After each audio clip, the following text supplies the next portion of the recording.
of Winnipeggers, every day is a high school reunion. That's thanks to an online group. I Went to Fort Richmond Collegiate is a Facebook group full of former students and staff of the South Winnipeg School. It has over 1,000 members spanning multiple generations and graduation classes. Alum often flock to the group to share throwback pictures, remember favorite teachers, or search for ex-girlfriends or boyfriends, but that wasn't always the plan. Paul Buchanan is one of the group administrators and creators. Good morning. Hi. So Paul, what inspired you to create the group? We were having a reunion it was the 50th school reunion in 2017. The school opened in 1967, and it looked like they were going to have to cancel the reunion.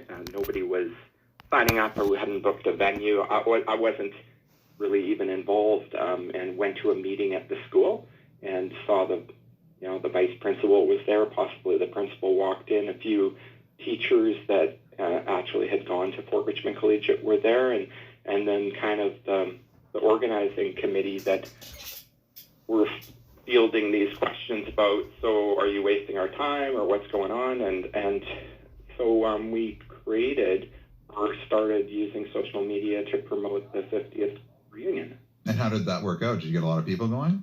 Yeah. It wasn't just that one. It turned out that one, I Went to Fort Richmond Collegiate, had already existed, and it was mostly just, here's what's happening, sign up, it's going to be here, it's going to be there, we're going to do the following events. It's May of 2017, and we didn't expect the thing to continue to this day, where people still go there, and some people go there quite often and make comments, or say, have you seen this person, or what happened to that person, that type of thing. It's a good way to connect.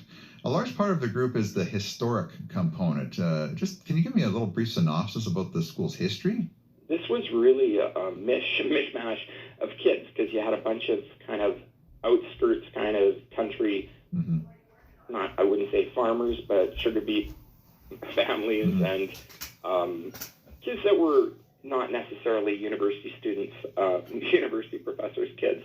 And then you had a number of people in 1967 or slightly before move into Fort Richmond, which was a residential development. Right. And they might have had they might have moved because their dad got a promotion and they've lived in Toronto or Montreal, or their parents worked at the university. So it wasn't...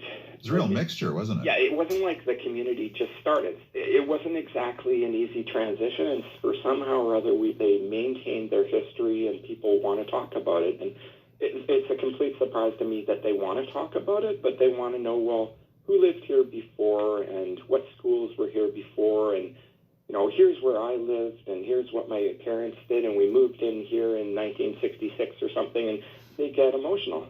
So, Paul, why do you think this Facebook page is resonating with people so much? I think it could happen in any community. It could happen in any school. But for some reason or other, Richmond being just on the outskirts of the city, I think people still, in many cases, they'd come from elsewhere, and many of them had come from small towns. I think that it in itself began as a small town, part of part of St. Norbert, actually, and somehow have been able to keep relationships and the idea of where you're from, and maybe not where you're going, but just a sense of, let's go back and see people that we knew when we grew up, and not just the school, but the community club, the hockey teams, the baseball teams, whatever activities, and feel a sense of belonging. And I don't know how.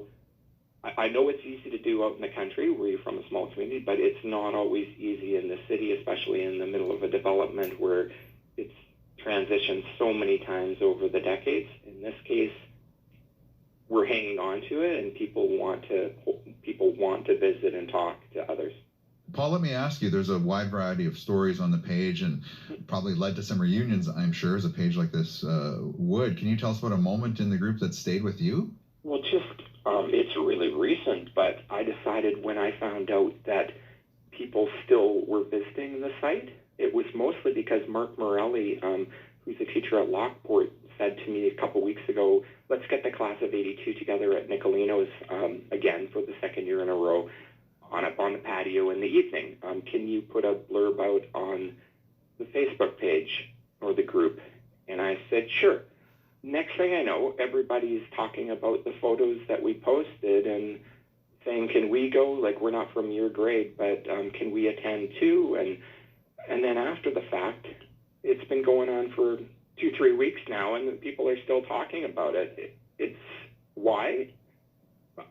I think people are looking for connection. I think people are looking to say that we're from somewhere, and similar to a small town, we're a community. And in a city, especially in a suburban development, unfortunately, that's difficult to do. It's great when you have ancestors or parents or extended family that come from wherever, and they say, yeah, we all went to school together, we all played hockey, baseball together.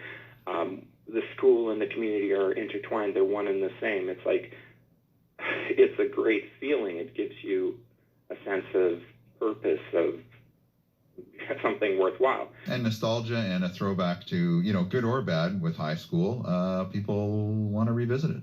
Yeah, we had a reunion for just my class in '82, as I mentioned. In 2002, we had a table of kids that one of them only was in high school for like a couple of weeks till she got kicked out. She claimed she was allowed back in, but she just didn't want to go back. So we had a whole table of kids who, can we come? We didn't graduate, but we still like you guys, and we want to feel part of this too. So that translates into socials. Like, we had a social for the 40th reunion, and then again on the 50th. Many of them there had no interest in sitting down with teachers and talking about uncomfortable things, especially the fact they didn't graduate. But they wanted to come and have the good old Fort Richmond social and just drink a beer. Well, Paul, continued success with us. I hope you get much more reunions and many more stories ahead. Well, thanks very much. Take care. Yeah. Paul Buchanan is the co-creator of the I Went to Fort Richmond Collegiate Facebook group. I know lots of high schools have done that, including my own. Good morning, graduates of Shaftesbury High.